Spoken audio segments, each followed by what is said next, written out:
To troubleshoot a portable air conditioner that is not cooling, several potential issues should be considered. Firstly, a power failure could be the cause. So it's essential to check if there is a power outage in the area and ensure the unit is securely plugged into a power outlet.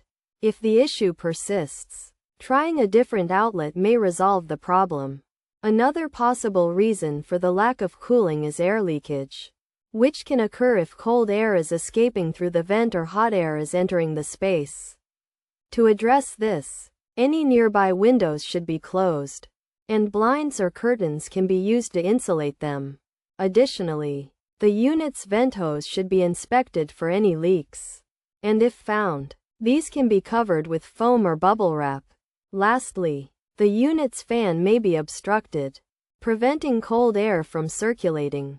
By shining a light on the fan grills, any obstructions can be identified and removed, potentially resolving the issue. By considering these possible causes, it may be possible to fix a portable air conditioner that is not cooling.